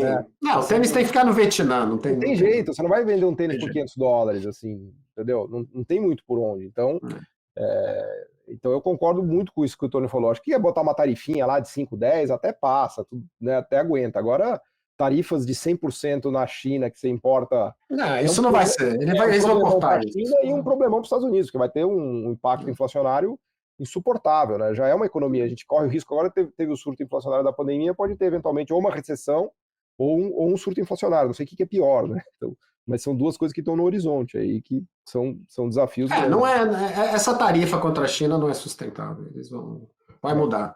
Eles já estão procurando o off-ramp, entendeu? Só alguém liga pro Xi, vamos, sei lá, everybody has to save face, né? Aquela coisa, um dos dois pode parecer que piscaram, mas eu acho que já deve estar achando aí, né?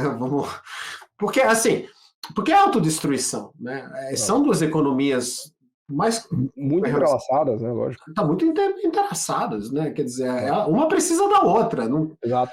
Você pode jogar para o longo prazo e dizer não, vai ter decoupling e tal, mas aquela coisa, né? Você fala, vou ter o decoupling do oxigênio. Entendeu? Até eu achar outra fonte, eu paro o oxigênio, eu morro. Então é a mesma coisa, entendeu? Se ele manter essas tarifas que ele fez contra a China, por isso que o mercado caiu hoje, eu acho. Todo mundo acordou e falou que legal que ele botou todas as tarifas de todo mundo. Só que ele aumentou com a China, a tarifa média não mudou. Não mudou com o anúncio de ontem. Que ele baixou de todo mundo e aumentou para a China. Aí os caras falaram, porra, faz o cálculo. Puta, não mudou nada. O mercado caiu hoje. Então, assim, o mesmo efeito recessivo ainda está lá. Recessivo e inflacionário, essas tarifas ainda estão lá.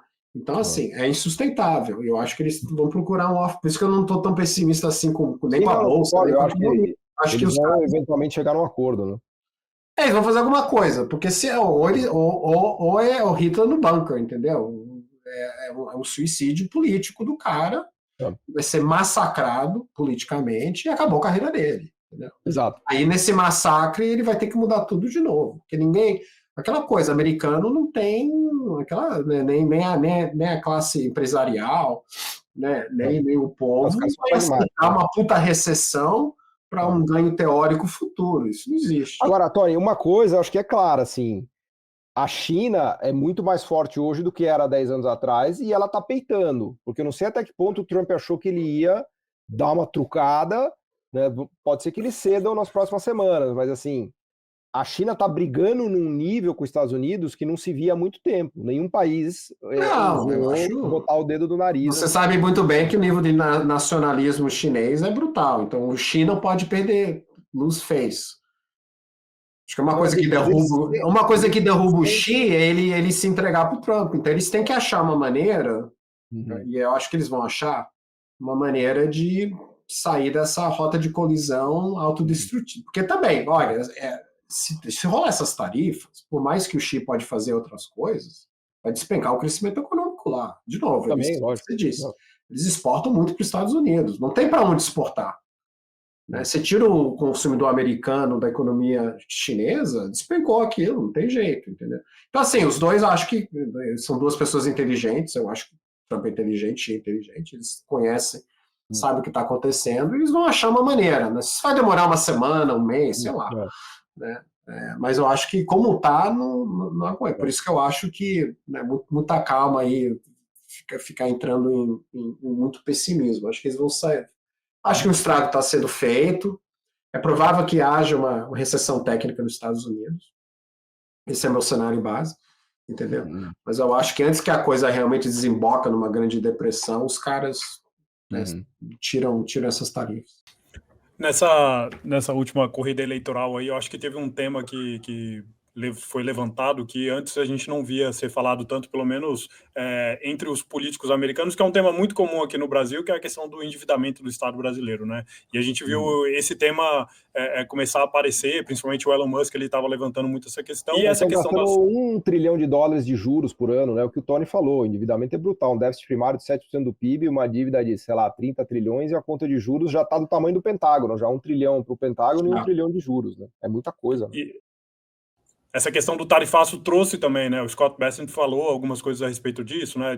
Eles têm que rolar a dívida nos próximos anos aí, né? E tem um déficit. Você ganha 500 bilhões de tarifaço, aí você perde 1 trilhão na recessão. E a pergunta é em relação a isso, né? Eu acho que o Ray Dalio também já falou muito a respeito dessa questão da dívida norte-americana, né?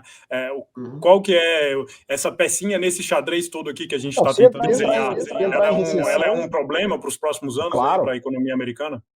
É um problema sem dúvida. Agora é o que o Tony falou, se entra em recessão, a dívida fica mais difícil de pagar ainda, porque a arrecadação despenca, então é um ajuste delicado isso daí, você tem que ir ajustando o gasto.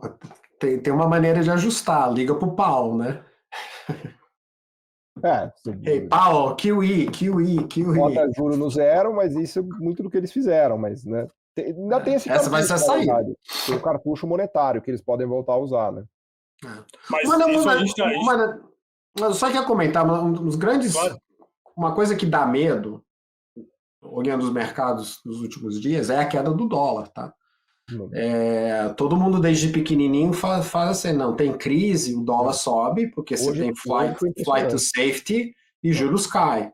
Os juros estão subindo, muito voláteis, tá? Mas o 10 anos está lá atolado em 4,35, 4,40, estava quase 4 outro dia, o juro subiu e o dólar caiu. Então, o que a gente está vendo, e tem muito debate no mercado de por que está acontecendo isso. Mas, assim, um dos grandes financiadores dessa grande dívida americana são os estrangeiros. Né? A China já teve um papel muito maior nisso que recentemente, mas ainda tem um estoque de treasuries grande. Os japoneses têm um grande papel nesse financiamento, mas o mundo, em geral, é um grande comprador de treasuries. Então, um dos problemas dessa grande bagunça trumpiana é essa perda de confiabilidade que os investidores estão tendo no sistema americano como sistema, e aí sim você começa a entrar em cenários de possíveis queda da hegemonia americana. Se todo mundo acha que só vai ter político maluco fazendo maluquice, que vai botar meus treasuries em risco, aí eu não quero comprar isso. Tem aquela questão, se eu não comprar treasury, vou comprar o quê? É complicado, tá? Não é tão simples assim. Mas essa queda do dólar, né, o euro hoje subiu 2,5%. Isso para o euro, porra, é a bolsa subindo glória. 10 ou caindo 10. É a glória do euro. Então é complicado isso. Macroeconomicamente, você pode dizer que é bom, né, porque o dólar está caindo, então isso é uma coisa que afrouxa as condições financeiras, no momento que a economia americana está enfrentando esse choque, você pode dizer, beleza, né? Mas é aquela coisa que você vê em terceiro mundo, né? Emergente, né? No Brasil. Tem cara de o dólar sobe, o real cai, você fala, isso é bom para exportação. Não, mas acaba sendo um mega aperto de condições financeiras, porque você está tendo fluxo de capital negativo, né? Então é ruim para a economia, não é bom para a economia. Então, isso é uma coisa que, na conjuntura atual, né, eu acho que os caras. O Trump aparentemente ficou assustado com o mercado de treasuries, que teve uma grande queda anteontem durante a noite, e hoje o dólar teve uma grande queda. Vamos ver se isso. Eu espero que isso assuste o Trump para tirar essas tarifas contra a China. Né? Isso sim ajudaria o mercado a subir de uma maneira mais consistente. É sair dessa coisa suicida que ele entrou com a China. Paulo, quer acrescentar alguma coisa a respeito da dívida americana aí para os próximos anos, né? Olhando, a gente está falando também de curto prazo aqui por conta dessa questão aí desse tarifaço, mas é um problema aí que já está sendo debatido há muito tempo, né? Não, foi um pé na jaca, né? A diferença, o Biden, depois da pandemia, foi um pé na jaca big time, assim, porque a expansão fiscal, a gente fala de expansão fiscal no Brasil, né, não vamos entrar na discussão de Brasil aqui, mas o resultado primário está perto de zero. Lá é 7% de déficit primário. Assim, é um pé na jaca impressionante. É 4% primário. 4% lá, né? É muita coisa, né? Que é muita coisa. Não tô... exato. Então, não estou dizendo que é pouco, mas não é 7%. E com uma taxa... 7,8% é nominal, né? Que é uma taxa de juros de 4,5%, 5%. Quer dizer, a conta de juros disso aí também é enorme, né? O que a gente estava falando, o déficit nominal de 8%, o primário de 4%. Então, isso daí é uma questão dramática também, porque quer dizer que os Estados Unidos ele fica demandando poupança do planeta inteiro, né? E aí ele precisa ter o déficit em conta corrente, todo mundo precisa gostar de dólar, comprar treasury, e esse é mais ou menos o equilíbrio macro que a gente tem. Mas se o Trump tentar implodir tudo isso daí, as consequências são meio imprevisíveis, assim, né? A coisa pode não ser muito boa. Acho que o que o Tony falou hoje é um exemplo disso, né? Aliás, hoje foi curioso, porque o dólar derreteu, mas o real também se desvalorizou. Hoje foi um dia que as moedas ricas se valorizaram contra o dólar, né? Não as moedas emergentes, né?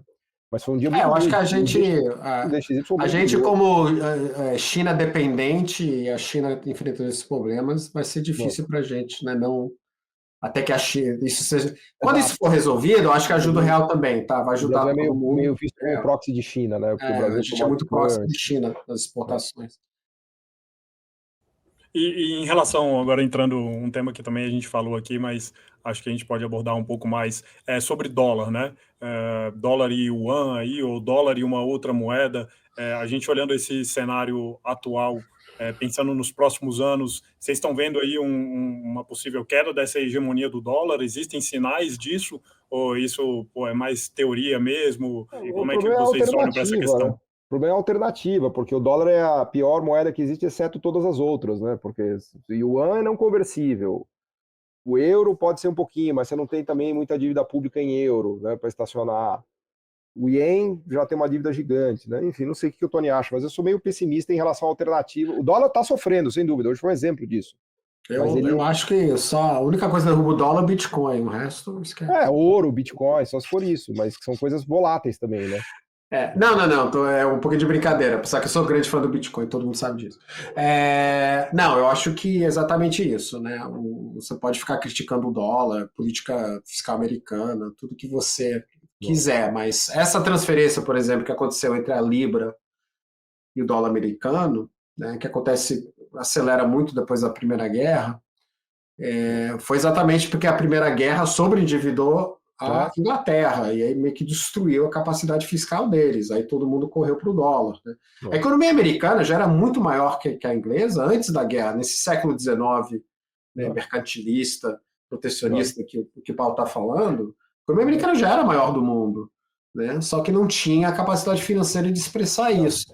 Só com a decadência inglesa, né, em função da Primeira Guerra, que abriu. O FED foi em 1913. Exato. Então nem tinha moeda única, eles tinham um sistema bancário maluco. Então, assim, só foi com essas mudanças institucionais, mas também com os problemas da Inglaterra, que o dólar começa a dominar, e aí já nos anos 20 e 30 acaba sendo a moeda, e isso é sacramentado, obviamente, em Bretton Woods. Então, acho que por isso que essa questão de tamanho da bagunça, né, e da percepção de risco é importante, porque isso seria uma maneira, né, de acelerar uma potencial queda da hegemonia do dólar, tá? Essa percepção muito bagunçada, então, sei lá, então vou botar um pouquinho mais no euro, um pouquinho mais em Bitcoin, ouro, né? De repente os chineses, né, consegue fazer alguma coisa, enfim, aí você começa a procurar por alternativas, mas eu acho que tem que ter uma grande crise nos Estados Unidos, tá, para você realmente despancar o dólar, não vai ser uma coisa por, né, não vai ser por causa dos outros, né? Os Estados Unidos tem que se autodestruir para realmente tirar o dólar, porque o dólar é muito forte, não tem jeito mesmo. Ô, Paulo, o Tony levantou uma questão no início a respeito do soft power, né? A gente vê que realmente a cultura norte-americana é hegemônica, né? Em termos de exportação de produtos americanos culturais, assim, né? E como que você enxerga essa possibilidade da China também começar a exercer esse soft power aí no mundo? Acho que nos países emergentes é um pouco mais, né? Pelo menos do que a gente vê, a China tem conseguido principalmente ali um campo de influência na Ásia, alguns países africanos, a gente vê algo crescendo nesse sentido, mas a gente também, quando a gente fala dessa questão geopolítico-econômica, a gente não está falando só de dinheiro, né? A gente está falando de outras esferas de poder, né? Você acha que a China tem capacidade de aumentar o soft power dela e a influência global dela? Acho que está longe ainda, viu?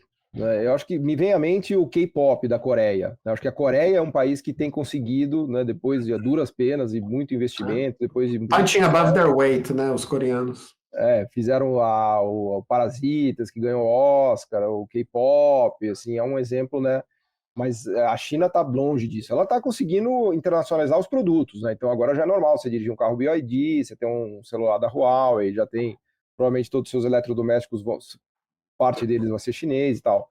Mas está muito longe de você falar, puta, vou assistir um filme chinês, vou ouvir uma música chinesa, né? O que o Tony falou pô, a nossa geração ela foi forjada copiando os Estados Unidos, né? Você escuta Michael Jackson, Madonna, o jeito que você se veste, o tênis que você coloca, a comida que você come, quer dizer, a China está anos-luz disso, né? Acho que está muito longe ainda da gente importar padrões de consumo chinês. Eu acho que a Ásia... Eu ia dizer que eu acho que a China não parece ter interesse nisso. Quer dizer, eles montaram aqueles Confucian Institutes, né? Outra medida do Xi Jinping, que era para tentar, né, expandir o ensino do mandarim. E teve uma época que, se você era americano e, né, não, vou botar meu filho lá na escola de mandarim, né, no primário, etc. e tal. E isso, obviamente, meio que acabou. Né? Mas eu acho que, de novo, é uma língua muito difícil de se falar e de aprender. Né? Eu acho que os chineses não têm muito interesse, eles são muito nacionalistas, mas meio fechados, é uma grande economia continental, então eles são meio uma insular, né? E não tem muita capacidade de fazer essa exportação. Que é outro, de novo, eu acho que milita contra a tese que eles podem, que eles vão virar o poder hegemônico. Bom, já encaminhando aqui para os finalmente, eu selecionei algumas perguntas aqui, né, de um tweet que eu fiz ali pedindo para as pessoas mandarem, mas antes só uma questão que me intriga, assim, um lado um pouco pessoal de uma coisa que eu penso muito. A gente viu os Estados Unidos assumirem um protagonismo no mundo, né, em termos de influência e essa questão econômica, e pô, vem na mente de todo mundo aqui na Faria Lima, ou a gente conversa com muitos gestores que, quando crianças assistiram um filme ali de Wall Street, viram esse poder econômico americano e se interessaram por esse negócio de mercado financeiro, né? E a gente, Foi meu caso. E o que a gente observa, parece que a China não consegue replicar. O sistema, veja que 90% do sistema financeiro é estatal, então eles nem foram por esse caminho, tá?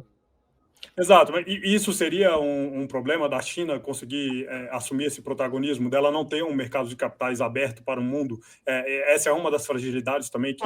Tem Hong Kong, né? Hong Kong é a porta de entrada e lá tem o mercado de capitais, né, bem desenvolvido. Então, eu não diria isso, tá? Eu acho que tem uma certa... A gente não pode esquecer... Ok, verdade, 90% dos bancos são estatais, etc. No mainland. Né? A gente não pode esquecer Hong Kong, né? Que já teve mais prominência e, obviamente, teve uma mão pesada do Xi Jinping lá, não ajudou, né?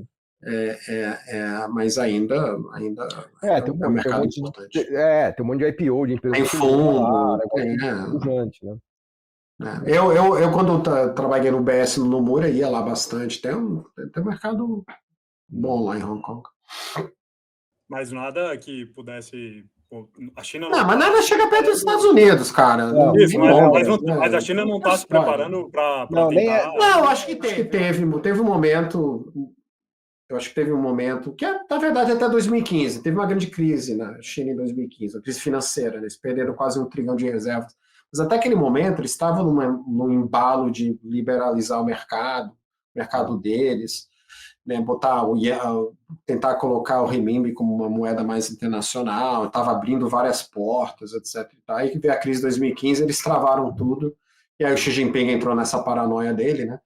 E aí a coisa ficou meio travada desde lá. Mas teve um momento, sim, que eles estavam indo nessa direção, mas enfim, né? Aquela história, né? Aí os inimigos não cooperaram.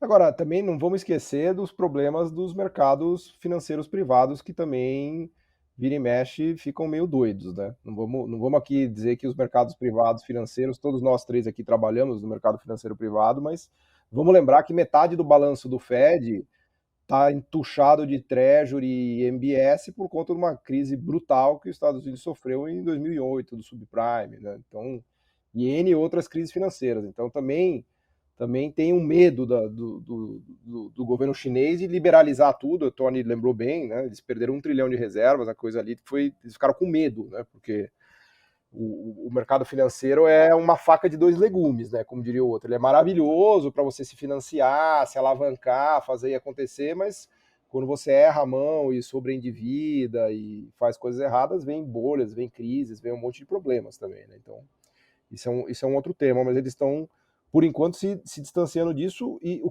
que dificulta a vida do próprio yuan, porque é impossível você imaginar um yuan sendo aceito, sendo ele uma moeda inconversível, né? Porque é difícil você colocar dinheiro da China, tirar dinheiro da China, esse tipo de coisa. Não, você consegue investir no mercado, mas é aquela coisa, né? Muito complicado e limitado, né?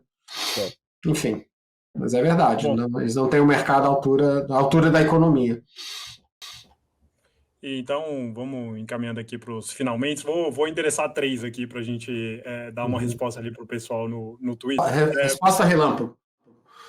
Isso, o GD aqui perguntou: os Estados Unidos subestimaram o desenvolvimento tecnológico e comercial da China? Eles subestimaram isso? Foram pegos de surpresa ou não? Sim. Acho que sim. O próprio DeepSeek, a NVIDIA derreteu 10% no dia. O DeepSeek é um exemplo disso, né? O próprio mercado se surpreendeu, diria. Né? Não, eu acho que o Clinton, quando eles abriram a China, achavam que a China ia liberalizar, ia ser mais democrática, mas ia sempre estar subalterna aos Estados Unidos e ficar com uma coisa meio emergente. Então, acho que essa explosão, esse crescimento acelerado, industrial e essa coisa high-tech realmente pegou os americanos de surpresa. Eles estavam meio perdidos lá com guerrinhas no Oriente Médio, umas besteiras assim, quando isso a China eating their lunch, né? E de novo, foi o Trump que realmente acordou para isso, tá? Obama fez aquele pivô para a China com a Clinton, né, com a Hillary, que era no Departamento de Estado, mas uma coisa meio morna. O primeiro cara que botou o pau na mesa e falou: olha, temos um problema com a China, e a China realmente deu um baile na gente, foi o Trump no primeiro mandato. Agora, uma diretamente aqui para o Tony. O Canseira está te perguntando, Tony, como que um país que emite cheque e entrega via correio vai competir com a China? O Pix está chegando nos Estados Unidos. O FedNow é a cópia do Pix, então não tem muito mais cheque para o correio. O FedNow e você escolhe. O correio é estatal, né, cara? Puta. O correio americano é estatal. Eu fiz muito isso, mas é um negócio pitoresco. Você pegar um cheque e levar no correio. Não, você ainda pode pagar seu imposto com cheque. É muita coisa do governo. Você ainda tem que fazer no cheque, cara. É bizarro. E agora fala pro Canseira que tokenização e blockchain vai resolver tudo isso. Vai ter o FedNow vai estar rolando já? Como é que tá isso aí, Tony? Tá rolando, não, tá existindo. Hoje você transfere dinheiro no FedNow, é meio Pix, cai na conta. Qualquer banco já tem acesso ao FedNow? Como é que funciona? Eu não sei se eles fizeram mandatário, o Pix foi feito, tá? Eu tenho conta no Citi, o Citi tem. Acho que todos os grandes bancos têm. É tipo um Zelle? isso daí? Não é Zelle, é uma coisa que é um outro sistema. É pilotado pelo Fed. O que o Zelle tem um limite muito baixo, tá? $2.000. Você quer transferir $1 milhão, você não usa o Zelle, você tem que usar outro sistema. Né? Mas ele é muito mais rápido e eficiente que o Wire, né? Que era o tradicional. Bom, enfim. Boa. E o Rogério aqui, para finalizar, então. Se a Europa se juntar com os Estados Unidos no isolamento da indústria chinesa, o que poderá ocorrer no longo prazo com a China? Vai lá. Cara, deixa eu só dizer que eu acho inacreditável esse choque do Trump com a Europa, né? Que são aliados tradicionais de longa data, assim, uma coisa que, porra, não entendi porque o Trump quis brigar com a Europa. Mas os caras não pagam a conta na defesa, né, Paulo? Sim, isso tudo que você falou, eu tô de acordo, eles são os folgados, estamos de acordo. Paga a conta, né, meu irmão? Porra. Mas o alinhamento deveria ser muito maior, né? Mas concordo, eles vão ter que fazer o cheque deles aí, nessa história que tá esquisito. Paga a conta, né? Bom, é isso. Chegamos aqui nos finalmente desse debate. Achei bem produtivo aí e quero agradecer você, Paulo. Obrigado aí pelo convite. Primeira vez no Market Makers, acho que pode ser a primeira de muitas aí. A gente tem mais sua participação aqui. Tony, obrigado mais uma vez aí pela participação. Valeu.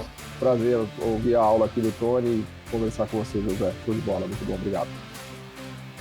Bom, e você que acompanhou esse debate aqui no Market Makers, não esquece de se inscrever no canal, deixar o seu joinha aí, que ajuda a gente a crescer e de propagar mais conteúdo de qualidade como esse que você viu hoje aqui. Então é isso, um forte abraço, obrigado aí pela audiência e tchau!